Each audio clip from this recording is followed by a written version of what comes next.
So, good evening, everyone. I'm going to present about this album by BTS called The Map of the Soul. Actually, the album is called Map of the Soul 7. My presentation is just called The Map of the Soul by BTS.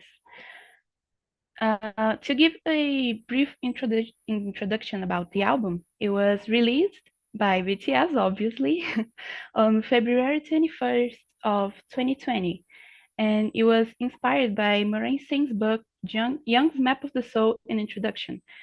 It consists of 20 tracks, and it has Black Swan as the first promotional single and On as the main track. I'm going to give a quick introduction about this book by Moraine Singh. So it was released in 1998 by Moraine Singh, and Moraine Singh is a founding member of the Interregional Society for Jungian Analysts and the Chicago Society of Jungian Analysts. And he was also president of the International Association for Analytical Psychology from 2001 until 2004. His book discusses Carl Jung's study Map of the Soul, and this study dives into some theories about human personalities and the journey of getting to know yourself. So, what exactly is the Map of the Soul? Here. So, the Map of the Soul, it is made of three parts: the persona, the ego, and the shadow. It also has the anima and animals, but we won't be touching really on that topic because it isn't directly discussed in this album. So, in a Jungian perspective, the self is a cosmic entity that utilizes a human body as a temporary home to understand it and then successfully reincarnate into a three-dimensional world. Carl Jung believed really strongly that we all have a purpose in this world. We all play a part in this world. So the self is a cosmic entity that comes to understand this purpose that he believes everyone has. So the persona. This is the comeback trailer persona. It is performed by RM. He's the leader of the group. Okay, so the word persona comes from the Latin and means mask of actor. The persona is the version of our ego that we show to the world. I'm gonna be talking about the ego later. So the ego uses the persona as a mask to be socially accepted, because I can't act the way I act at school. I can't act like that home with my parents, and I can't act like I act home in a church, for example. So we have a different persona for every single environment that we find ourselves in. So here I chose some verses from the song so I could analyze it in this Jungian perspective. So I'm gonna read it. Verse 1 says, "Who am I? A question that I've been asking myself for my whole life. A question that I will probably never be able to find the right answer for. If I were answerable with only a few words, God wouldn't have created all those beauties. By all those beauties, he means all his personas. So he can't answer who he is because he's all the personas, he's everything he presents to the world at the same time." On the chorus, he says, "So I'm asking once again, who the hell am I? Tell me all your names, baby." This part, he's referring he's talking about the fact that he had three names during his whole career. Before he debuted in BTS, he was actually an underground rapper, and he went by the name of Ranch Randa. Then he debuted in BTS by the name of Rap Monster, and now he goes by RM. Also, he has his real name here, Kim Namjoon. So that's what he's talking about. Tell me all your names. These are all his personas, at least the personas we all know, because of course we don't know the personas he has when he's with his family, for example. Here, this part, he's actually, there's someone talking to him. He says, how about you? I don't know, man, but I know one thing. This part, it's like his shadow is talking to him. Uh, I don't have a exactly an explanation about this. I couldn't find it. I just found that people theorize it's his shadow talking to him, and we'll get to the shadow later. So in verse 3, again, he comes with that R names. Yeah, my name is R, the me who I remember and who people know, the me who I created by myself to speak my mind. Yeah, I might have been deceiving myself. I might have been lying, but I'm not ashamed of it. This is the map of my soul. So the my name is R is about Ranch Randa, Rap Monster, and RM. And he is again talking about all his personas here. The me who I remember, probably he's talking about his teenage years, the years where he was training and working hard to be where he is now. And who people know his persona as RM, as the leader of BTS.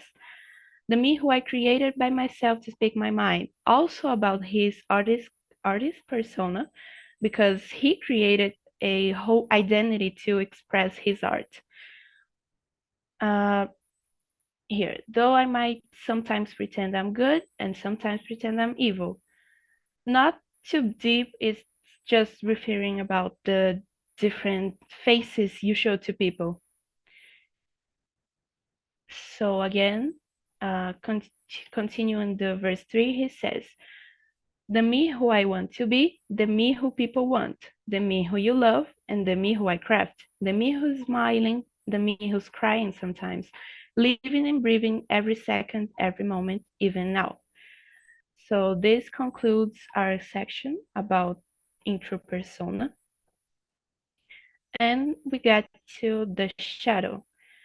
This is music video Map of the Soul 7 Interlude Shadow comeback trailer, and it's performed by Suga. So, what is the shadow? The shadow is all the things your ego doesn't want anyone else to see, not even yourself. And it's the things you know you are, but you can't accept it.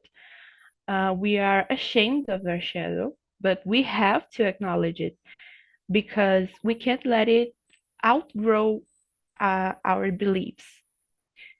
Thinking in a religious way, the shadow could be related to evil and sins. For example, if you're Christian, there are a lot of there's a whole list of 7 deadly sins. For example, this is only an example. I'm not getting too deep into this, but we all know we sin. We all know we do some things wrong, even though we don't want to admit it. And that's what the shadow is about. The shadow is a part of our unconscious world. So it's like the ego. It's not the ego. The ego is all the things you believe, all your convictions. But the shadow is similar, but it's literally thrown to the shadow. It's just left behind, and your ego doesn't want to show that to anyone, and not even yourself. Yeah. So going into Interlude Shadow, the song performed by Suga. Um, sorry, I chose this part. It's not really about the shadow exactly, but I chose this part. You understand better later, but it repeats itself later in the song, and it has a big contrast between it. I wish I could play the song here to show it, but I don't think I can do that. So let me read it. In the intro, he says, I want to be a rap star. I want to be the top. I want to be a rock star. I want it all mine. I want to be rich. I want to be the king. I want to go in. I want to be. These are all his ambitions, all his dreams. It's like his ego is talking. It's everything he dreams of. It's the things he wants for his life. Now keep this because it's gonna be important later at the end of the song. So in the first verse, he says, "The shadow at my feet. Looking down, it's gotten even bigger. Even if I run away, following me is my shadow that gets darker as the light gets brighter." Here, he compares the light to his career as a member of BTS. So we all know that success brings a lot of bad things too. Even though he lives a bright life, he has the money he wanted to have. He has um, perceived his dreams. There are some dark parts about his uh, his shine, and that's what he means here. He's comparing this career as a light that gets brighter, but we all know that where there's light, there's shadow. It's inevitable. So, moving to the pre-chorus, he says, people say in that bright light there's splendor, but my shadow rather grows even bigger, swallows me, and becomes a monster. Here, he makes a reference to another song of his. This song's called The Last, and in that song, he says that his shadow grows and it turns into a monster and it swallows him. And he calls that shadow and his ambition. So, like, he's wanting to achieve something bigger. And before, when he was still young, he's still young now, but when he was younger, when he started his career, his ambitions were dreams. Now they are kind of greed. That's what he means. So again, in the bridge, he repeats that same part he said in the intro. But the interesting part here is that in the song, you can hear that, I'm sorry, in the intro, he's talking with a very calm voice. But here in the bridge, he talks with a very aggressive tone because it's not him anymore, it's his shadow. Before, it was his ego talking about everything he wanted. It was talking about his dreams. It was talking about his ambitions, everything he was fighting for. And now it's his shadow talking. I want to be a rap star. I want to be the top. I want to be a rock star. I want it all mine. I want to be rich. I want to be the king. I want to go in. I want to be. His his shadow now has taken over his desire, and it's not about passion anymore. It's about the greed. And I'm not saying he thinks like that now. I personally don't believe that. I personally believe it's just something we can't prevent. It's natural of our human nature. We, even though we think it's just some innocent dream, at a time that will turn into greed. We can try to control that, but we all know deep down that it has some greed. So in verse 3, he says, now, not him, his shadow is talking to him actually. And it says, I'm you and you're me. Do you get it now? Yeah, you're me and I'm you. You get it now, right? We're one body and sometimes we crash. You will never be able to take me off of you. You get it, right? Yeah, you can't take me off of you. Whatever you do, you'll be more at ease if you accept it.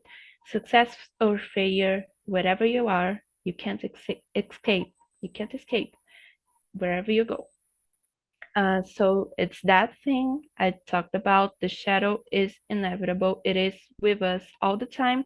It is a part of our personality and it's unconscious. So here, when he says you'll be more at ease if you accept it, it's about the journey of self knowledge. You'll be more at ease if you just accept that you are that. You are your shadow too. And there is nothing you can do to get rid of it. In the outro, he repeats, I'm you and you're me. Do you get it? You're me and I'm you. Do you get it? We're one body and we will crash. We're you and we're me. Do you get it? I chose this part. It's not very important, but I chose this part because I like that he changed the you're me and I'm you to we're you and we're me. It's like the ego and the shadow are finally united. They have accepted each other. So this concludes our interlude shadow analysis. So moving on to ego. This is music video Map of the Soul 7 Outro Ego comeback trailer. It is performed by J-Hope. So, what is the ego? Coming from Latin, ego means I. And I want to start already breaking that thought about the ego that we all have. So the conception of ego that we have is normally associated with he's a uh, greedy person. He has a big ego. He thinks he's too much. But that's not actually what the ego means. Ego just means I. Uh, in this Jungian perspective, it means I and yeah, the I. That's how Carl Jung referred to the ego, the I. And it's the core center of consciousness. It represents the conscious mind and it keeps all our thoughts, our memories, our emotions, our beliefs, everything we are aware of, everything we're conscious of. So it is largely responsible for our feelings of identity. So all the things we know about ourselves, it's the ego that keeps it. So first verse of outro ego, he says, I go back every day to myself of back then, to the life where I chose to give up. I place myself. But in the world, there are some unchanging truths. That time flows forward, that there are no ifs. When they feel distant, the memories of those days come flooding back, touch of the devil and faithful recall. Here, he is referring to that fact that the ego is the one who keeps our memories. It's the one who keeps our beliefs and our thoughts. Here, to the life where I chose to give up. He's talking about his life as a teenager when he was like my age, when he was 17. And he was in school studying and he was doubtful of himself. He was insecure about his abilities and he just gave up about that life. And he decided that now he's gonna follow his dreams. And here there are some unchanging truths. Time flows forward and there are no ifs. So he can't do anything about the past anymore. He can't say, oh, what if I chose to stay in school? What if I actually left the group before it started getting its success? There are no ifs. It's all in the past, and it's a part of his ego now. Verse 2 says, the life of Jung Ho Suk, who is not J-Hope, flashes across my mind. Here, he's taking off his idol persona. He's taking off his artist persona. J-Hope is his artist name, his stage name, and he's talking about his life as Jung Ho-suk. So he's talking about his ego, and J-Hope is his persona. And he then says, one and only hope, one and only soul, one and only smile, one and only you. The answer that became clear to the truth of the world is a me that is unchanging. He's referring here to himself, his hopes, his soul. And a me, this A here is intentional. It's a me that is unchanging. It's like me is a entity. It's like it's it's a person. As if I could talk to another version of me. It's a me that isn't changing. My ego will be forever the way it is. I can't change that. So moving to the outro, he says, whatever I believed, wherever I went, that way became my fate and became my core, wherever my way. Whether or not I was exhausted or whether or not I was sad, only ego, it became my comfort and helped me know myself. Here, again, his beliefs and the way he chose to himself. He chose to believe, sorry, he chose to believe his dreams. He chose to believe that he had abilities to do what he wanted to do. And that became his fate. That became his core. That became a part of his soul. So I'm gonna be touching a little bit on the anima and the animals, just because it isn't really discussed in the album, like explicit, but it has some references. So the anima or the animus. The anima is the unconscious feminine side of a man, and the animus is the unconscious masculine side of a woman. They symbolize the opposite features of the general conception we have of our identified gender. So I identify as a woman, and the general conception about a woman is delicate. It likes to get ready and get makeup done and wear pink. This is a part of a so-called unconscious, collective unconscious that Carl Jung also talked about it. It is collective. We all have that as a society. We all have that same conceptions, even though we try to not think that way. It is unconscious. It is already planted in our society. So this conception, you can see here, they are wearing pink, they have colorful hair, they're very touchy with each other. Some aspects that we would normally see girls doing or women doing. So going back to the example I was giving about myself, as a woman, I identify as a woman, and the general concept of a woman is delicate, creative, it's sensitive to emotions. So my animus would be a man. It would be related to strength and thinking more. I'm not saying, please don't get me wrong, I'm not being misogynist. It's just the general concept of the society. It's not what I think. Okay.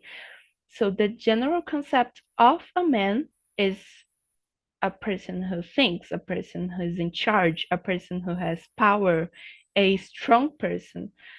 So that would be my animus, and that's unconscious. It's not something I can control either. So I brought here this song, Boy with Love, is the second track of Map of the Soul 7. And I brought Boy in Love, which is a song of 2014, also by BTS. And Boy with Love is a direct answer to Boy in Love. We can see here even the choreography, it ends in the same way because it is a clear reference. I searched a little bit about passionate love and compassionate love because they, sorry, they represent these two. They are a clear comparison. So in the context of the map of the soul, the compassionate love is where the ego is mature. Your beliefs, they are already formed. They are already planted within your mind, within your soul. Here we have a comparison in about the word in and the word with. Here in the passionate love, boy in love, the ego is a slave of the emotion of love. You are possessed by the emotion. You just trust it blindly. You're not controlling it. You're just going with it. It is the passionate love. It is sorry. It is normally very brief. It just happens fast. The being in love is not the same as loving someone. So being in love, you have a passion, you have a temporary passion that could go away or that could develop into some mature feelings, which is the compassionate love. And boy, with love, the ego is in control. The emotion is possessed by you. So the ego has matured, it has its beliefs, and it has the love. It is walking together with the love. They are walking together. You're not just loving a person, you're living and loving. There's even a song about by RM again. In that song, he says, "I live, so I love," and that's what compassionate love is about. It is an emotion that you bring with you everywhere. So I don't just love a random boy, for example. I love my family.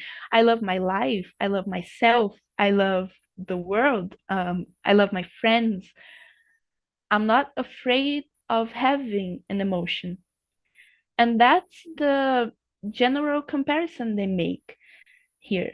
Because back in Boy in Love, they had this concept of they were trying to be very masculine. They were really harsh in the music video, like they were boxing and they were talking to a girl very trying to be very strong. And here in Boy with Love, they are actually all pinkish. They have these colored hairs. They have a girl in the music video too, which could represent the anima. As Moraine Stein said in a podcast back some years back, he said that normally the anima, it is seen in a desert, like it is a unconscious state of mind. You're you're dreaming. So a man, he's dreaming, and when he sees his anima, he's in a desert, and normally it is a foreign woman. So for example, Halsey, she's not Korean, she's foreign to them. She's from another nationality, she's from another race. So I don't know if that was on purpose. Actually, not even Murray Stein knows if that was on purpose. But that's something he brought up, and I thought it would be interesting to brought up too, to bring it up too. Uh, so again, here they have found their anima. As I said before, the anima is the unconscious feminine side of a man. So here they embrace the emotion, they embrace the sensitivity of love, they embrace the feelings, and they are very what we call feminine here. It's just clear. The difference here is very clear. uh, and yeah, that's the comparison between compassionate love and passionate love. So I didn't write a very big conclusion. I actually didn't even think about it, so I'm just doing it now. This is a journey of getting to know yourself. So, uh, we all have some sides that we don't know, and like we'll never know. It's just hidden. It's something we cannot achieve by like just thinking about it.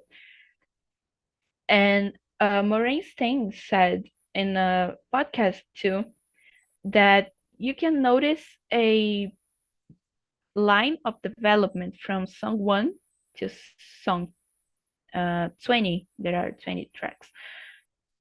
You can notice that on track 1 he's asking, who am I?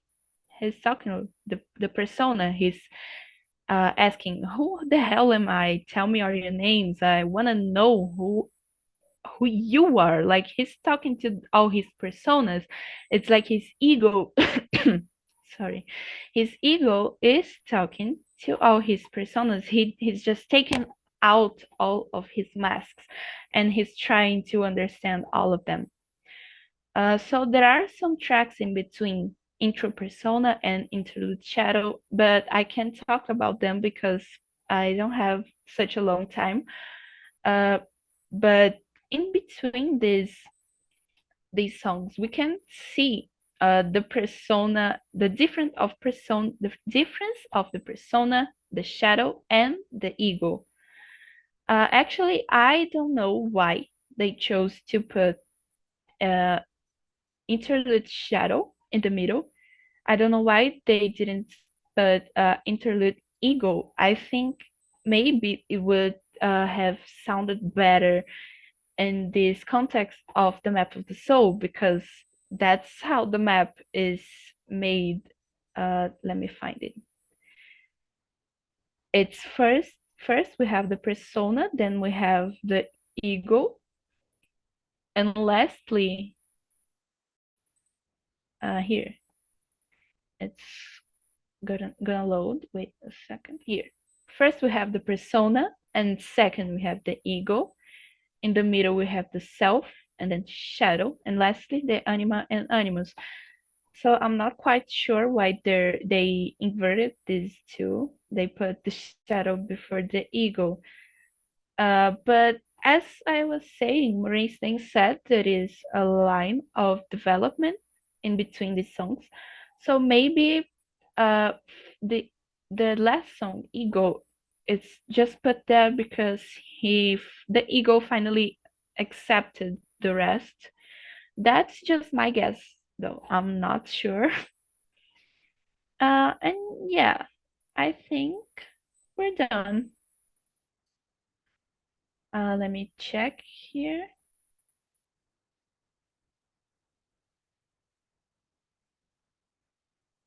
Yeah, we're done. Thank you for your attention. I hope I went well. I hope you could understand. I'm sorry for all the coughing. I was coughing here, and I'm sorry for the times I forgot the word. I'm very sorry. Yeah.